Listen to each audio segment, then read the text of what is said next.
use a very clear meter. So I think there is something for those for audience members or conversation participants, in addition to the augmented communicator, that builds some understanding for people with various learning differences. Let's thank Stephanie one more time. All right, that was a great presentation. I have the pleasure of introducing myself now. So I'm Thijs Roumen. I'm a professor in information science, assistant professor in information science here at Cornell Tech.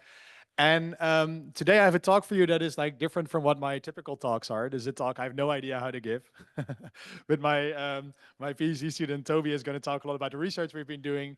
And I want to share a story with you about like hidden disabilities, and a particular hidden disability that affects my life in an everyday fashion. So hidden disability, for those who are not familiar, is a type of disability that's not immediately apparent, right? So there's our typical chronic illnesses and conditions that significantly impair normal activities of daily living.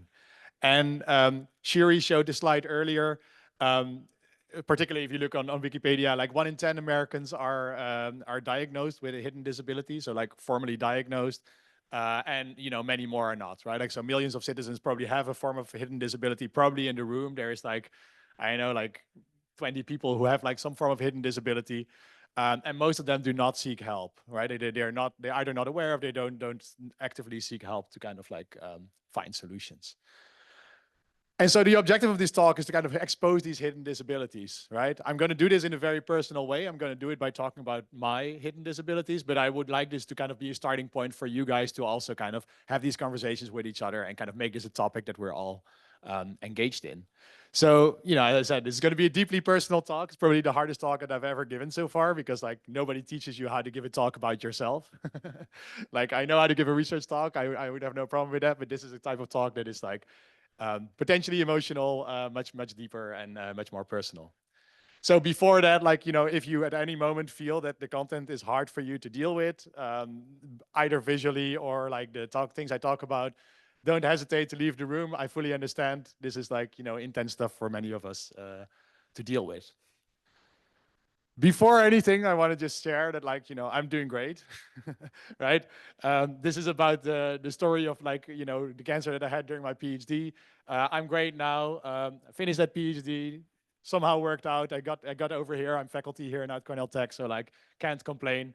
And I'm even running marathons at this point. So like, the grand scheme of things is all very positive, but I wanna take you on the road, because like, even though I had like sort of like these positive outcomes now, there has been a lot of like sort of permanent damage that is affecting me right now, and it will affect me for the rest of my life. This includes like malfunctioning kidneys, so there's a good chance that like sometime today I urgently have to run to the restroom, and there's nothing I can do about that. That's just like, a condition that I'm dealing with. A bunch of allergies that I had no idea I had before, and that sort of popped up after this treatment. An inability to reproduce, like I will probably not raise children that have my own DNA. Uncontrolled sweatiness, poor adjustment to heat and cold, and the list goes on. There's a lot of like sort of like permanent side effects of sort of the therapy and the treatment that will never go away, and they are just part of who I am, and they're part of my life. And I think it's important to kind of like share that, so that other people can understand and be there and support when that gets in my way. But like, before we get to all that, like, let's rewind for like about a decade. It was like April 2016. I was in the second year of my PhD, and things were going pretty great, I have to say. I just submitted this mobile fabrication paper to WIS 2016. Very excited about this. I still think this is one of the coolest papers I've written. Not everybody agrees, but that's their problem. And I already had submitted like published 3 Chi papers, 1 WIS paper. I was like on fire. Things were going great. But like, the deadline for submitting that particular paper was like extremely tiring for me. I was exhausted afterwards. I had no idea what was going on. It's like, of course it's hard to write these papers, but it was like, phew, this is much worse than anything I had experienced before. And to add like insult to injury, like a month later, I would be at Chi in San Jose to kind of present another paper that we published before, and it's like coming up. So I was like sort of squeezed between like submitting that paper and the next deadline. It's like, poof, there was a lot of stuff going on.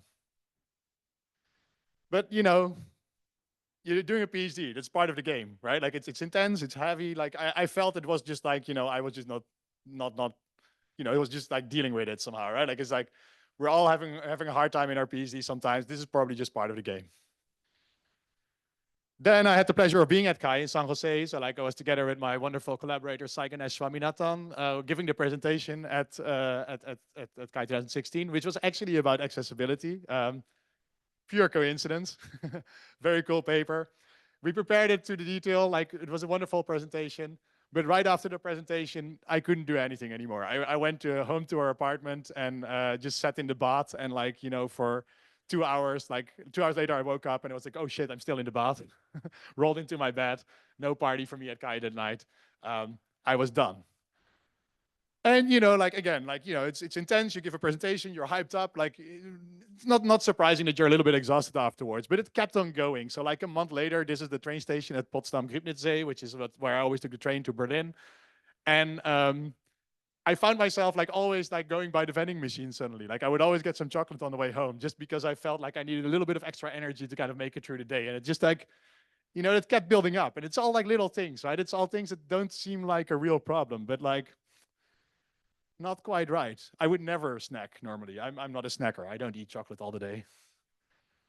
And, like in the meantime, I was trying to figure out my research agenda. So I was just like, again, like probably I'm just a weak egg, right? Like probably everybody else is much better at doing this. They know, they have their shit down. Like I just saw like Pedro Lopez and Stephanie Muller formulating their research agendas. They became big research stars. There's probably just something broken with me, right? I'm just like, I'm not good enough for this job. Like I'm not a strong PhD as they are. But there were more things that started to creep up on me, right? I was feeling full after one beer, and in Germany, that's an important metric for success. I couldn't have more. I would be tired. I would start to get a little bit distant in the evening. I would start even like sort of throwing up occasionally, and it would just be weird. Like it was like, this is not me. There's something off here. Maybe I had an alcohol intolerance, right? Maybe my body couldn't handle it anymore. I needed to change my lifestyle. I tried all these things, but like I didn't feel right. And then, at some point I realized that not only that was happening, but also like sort of my testicles started swelling up. And I was just like, okay, there is something really broken here. I have to go see a doctor. So I went to see a doctor.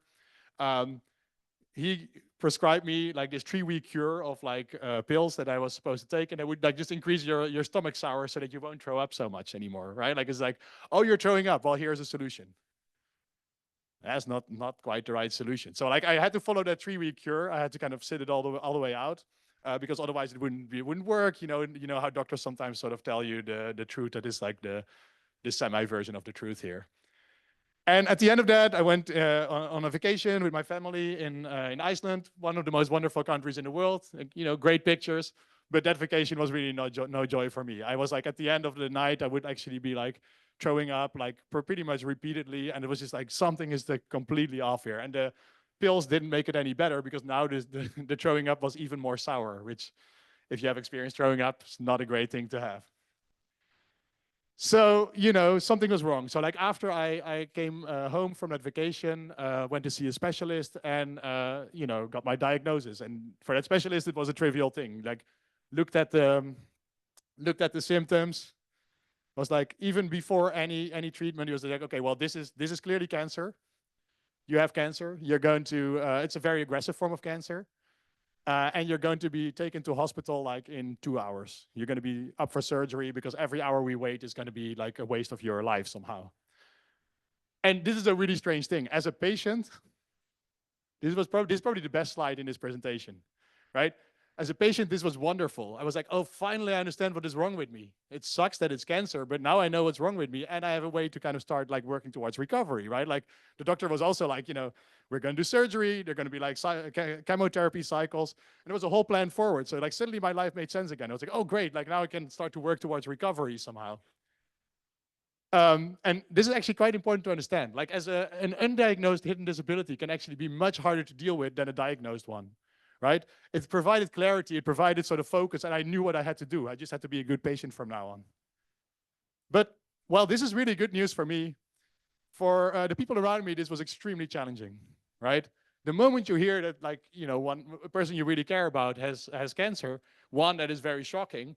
but two, like you're going to do everything you can to support them throughout. And it's like a very intense sort of process of like, you know, I don't know what I can do, how I can help. And like for the entire kind of duration of the treatment, you're like sort of trying what you can to support, which drains all your energy.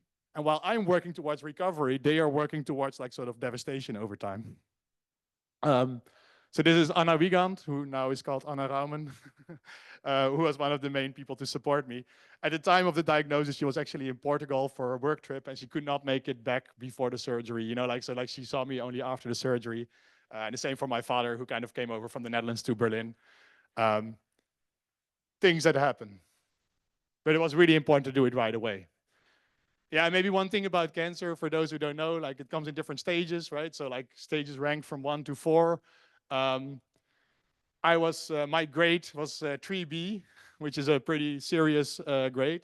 It's sort of the last stage before it actually kind of becomes untreatable and typically terminal. So like, I was not in a very good shape here, and it mostly spread into my kidneys actually, which was a particularly bad situation because like your kidneys is what you need to deal with the chemotherapy of the treatment. So my treatment plan was like 4 cycles of BEP, chemotherapy. You know, here's me like sort of like embracing the device that saved my life, I guess, or at least make me continue a little longer. And you know, that means that there's like 4 cycles in which you have like 10 days of in-hospital treatment and then 20 days at home where you have to kind of take every day a shot of like one of these chemicals to keep you going. And, you know, there's like half a year of drama I had of you somehow, right? It's like, oh shit, what am I going to do? Well, particularly, what am I going to do about my research? Like, I was on fire. Things were going great. What am I going to do for half a year not being, you know, able to do my research? That was very shocking to me. It's like, I don't know how to handle this. The obvious thing is when you are confronted with these type of situations, all your priorities shift, right? Like, so like my health became much more important than my career. And to be completely honest with you, this is the first time in my life that that was true. Like until then, I was always like, you know, like things are going great. I will keep pushing for that career. This man that you see over here kind of helped me a lot in establishing that. Um, things had changed. Things were no longer true. Things were no longer the way they used to be. And interestingly, like again, Patrick, the person you see over here in the picture, he's my advisor. He actually kind of was one of the few people who got it right from the start. That like, hey, you're going through all this shit, and you're going to be like out for a while. Don't worry, your research will be fine. There's nothing to worry about. I will 100% support you. But more importantly, he actually continued to actually come over like every 3 weeks or so to kind of brainstorm about my research agenda, which is like, you know, you might think like, oh, you don't want to do that because you're like a sick person in a hospital, but actually that's what you need, right? You need people to kind of just be normal to you and like kind of continue to live your life. So that was great. I would need 2 days of recovery after each of these meetings. It was pretty intense. He can be quite an intense man for those who know him. But you know, that was extremely important and extremely valuable. And at the same time, that was also the first moment that I saw him fully relaxed. Actually, he was like, he would take the entire afternoon off to kind of be there with me and kind of like support me. And this turned out to be particularly useful later on when our roles reversed. So like a few years later, we had like the inverse system of this configuration. Also the research itself, right? Like, so like at the time I was working with Willy on a paper and it was so wonderful. That didn't make it into 2026, right? Like 2016 when it all happened, but it became a 2018 paper. So, you know, there's nothing directly to worry about. Things will continue. There's no, even though I felt that my world was falling apart, that's really not true in reality. As my friend Scott Hudson says, there's always a Chi after a Wist and there's always a Wist after a Chi. Only people in my community have an idea what that could possibly mean. But like, you know, to kind of get back to that, the hardest part of all this was sort of this mental void, right? Like people are trying to protect you against yourself, which is kind of strange. Like they treat you like a patient suddenly, and I was never a patient before. I didn't know how to be a good patient. Neither do most of us, right? And it was quite interesting because like what they end up like, what most sort of not the closest friends and family, but like the sort of second level friends, what they end up doing was like, because they treat you like a patient, they realized that their issues are insignificant compared to the issues that we were going through, right? Like we were struggling with life and like whatever. So they wouldn't talk about them anymore, right? They wouldn't complain about their advisor or their review that was not good or their, you know, whatever things in life that are like just mundane. And that's actually really bad because it locks you up in your own drama, right? Like we only ended up talking about cancer because that was the only thing people wanted to talk to us about, because it was the only thing that was equally important as, what we are going through. Don't be that friend. If you have a choice in the future, like be a better friend, like kind of actually do continue to be, the best version of yourself, and just continue to have these nonsense conversations as well. Um, those people who you've seen in the slides, and also like the people who have sort of been around there, like they're still the most important people in my life, right? Like this is the same Anna that you saw before. Now she's called Anna Roumen. The other thing was that, like, at the hospital, I was one of the more sort of optimistic type of patients, because I saw this as a way to kind of like work towards recovery, right? I was like, okay, well, we're gonna do whatever it takes to kind of get better at this point. I would be constantly walking around, like this stick that you see over here is like on wheels, so like you can kind of walk around in the hospital. I think I made the most miles in the hospital, except for some of the nurses. And Anna actually, in the meantime, started to pick up running for real. So like she started to do like races and all that. But it was really important. They actually started putting me in rooms with the most complaining patients, so that like I could cheer them up a little bit, because I would actually believe that there's a future and that we're like building towards recovery, rather than complaining about how terrible the treatment is. So something to keep in mind if you're ever in that situation. And then the other thing that is really confusing is that, like, you don't know how bad you're really doing. Like, this is me at WIS 2017. Obviously, I couldn't attend it, right? Like, it's the paper that I talked about before. Had to kind of give it via Skype. There was no Zoom yet, so it was like different times. But Stephanie kind of like introduced me here, and then I kind of get to do the Q&A in the presentation via Zoom or via Skype. And like, again, like I gradually got used to the fact that I was getting worse, right? So I don't even see the difference. But some people in the room were really, really shocked when they saw me like this. And this video is on YouTube if you want to look it back. It still sometimes like gives me the creeps when I look back at it somehow. So there's also something here about like just understanding like your own perspective and how other people see you in these positions. But things went better. We got like a big surgery in the end, and then end up going on vacation with Anna to Mallorca, all happy. Managed to make it back for Stephanie's defense back in time, and you see, like I was like collecting every bit of hair that I could, because that's the one thing that you don't don't have for a while. So things were going better. I was still easily enjoying more than one beer at this point, especially if it's of decent quality. This is a nice Belgian beer, if anyone would us. So we're done, right? Like things are good. Like I finished. The treatment is done.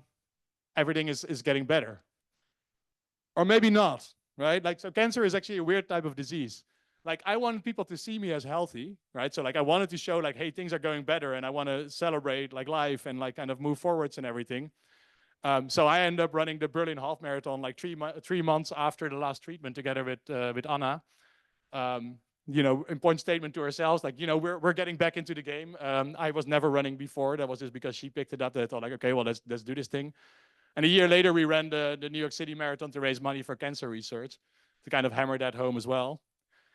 So like, like again, like I was focused on looking better and being fit again, but like actually I was not, right? Like the post-treatment of cancer is maybe even harder than the treatment itself, because you're being constantly monitored, and you're going through these like every other month you are like in a scan, and you're like hoping that nothing came back and that your life is getting better, but you don't know. And that constant uncertainty is extremely pressing. The results are never good, right? It's not like, oh, you passed the exam, you're good, you're healthy now, but it's always like somewhere between not great and critical condition, and we need to take you back into hospital somehow. And so like that fear and that constant sort of like remembrance of like the conditions that were there is like extremely pressing on your emotional state. It really became like a roller coaster. I could not concentrate on these days, and Anna, my partner, would have to take a day off to kind of be able to deal with the emotional fallout of these. And then after 5 years, my risk of dying of cancer, minus the cancers that are caused by the chemotherapy itself, is equal to your risk of dying of cancer. And in medical terms, this is called full remission. And so like this is the moment you would actually feel like, hey, now you're good again, like you're normal.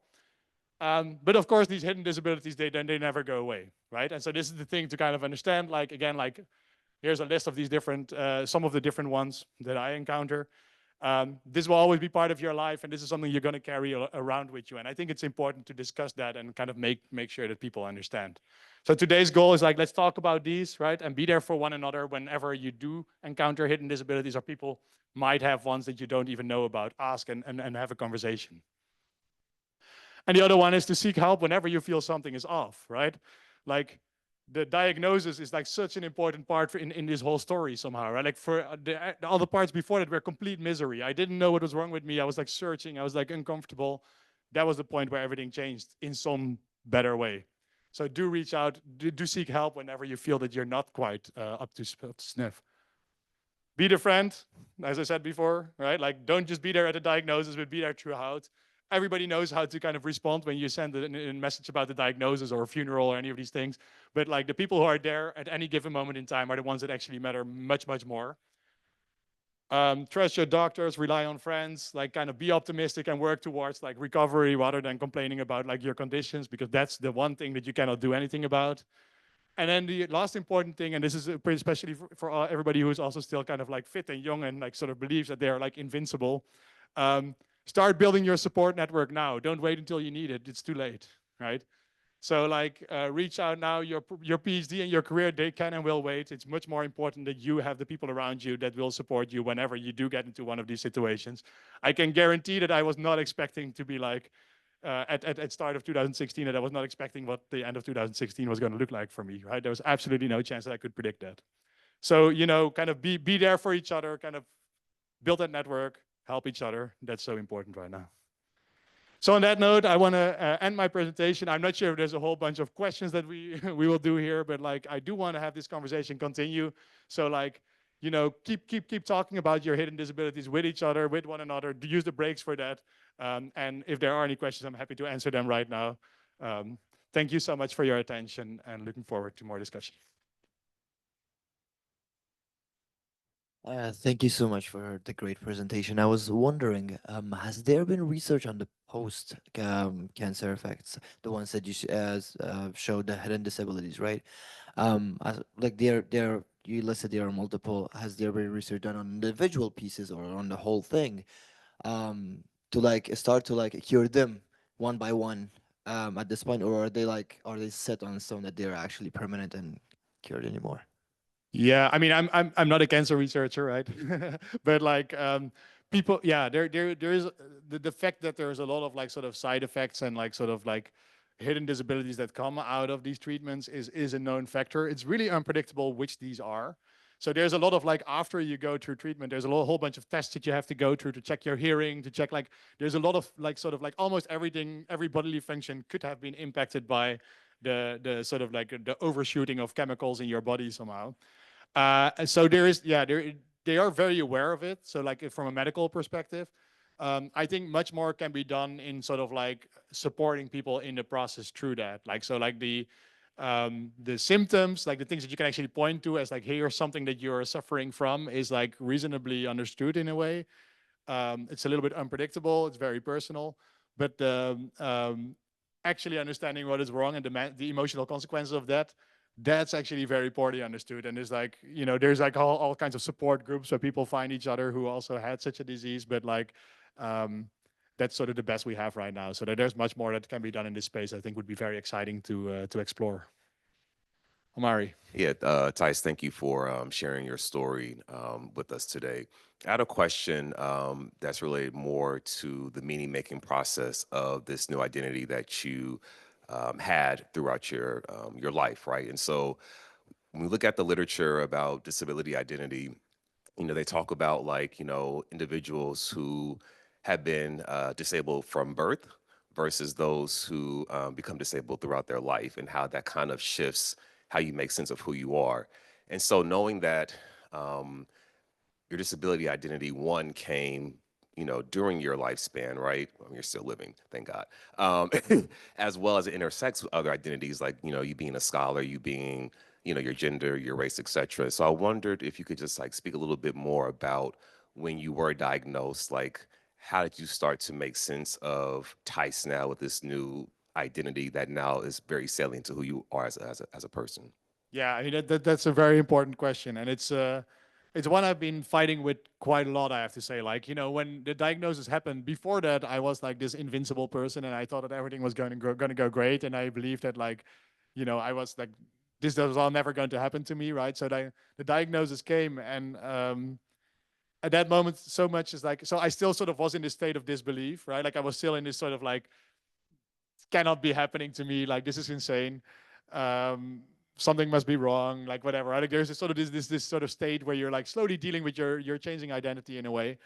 And then sort of throughout the treatment and the process that came after, I think I was like sort of fending off the possible downsides of that sort of change in identity. So like I was like, as I was saying, like I was like overcompensating in the sort of optimistic and positivistic side somehow, right? It was just like, you know, I'm going to make this and we're going to work all together to kind of make this happen. And it's like, you know, it's going to be great afterwards.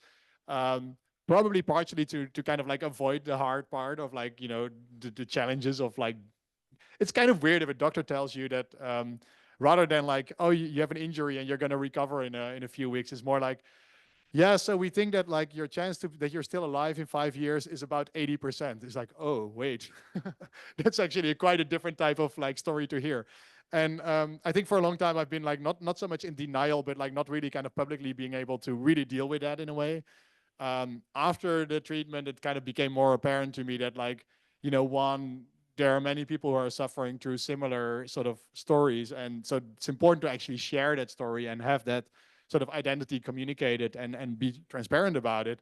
And so like for a while I was really good at that, but then I have to say, I have to admit that when I started here at first, I felt like, you know, I'm an assistant professor. I'm going to prove myself again. And I'm you know, I'm not going to talk about my disabilities now, you know, like that's not what I want to do.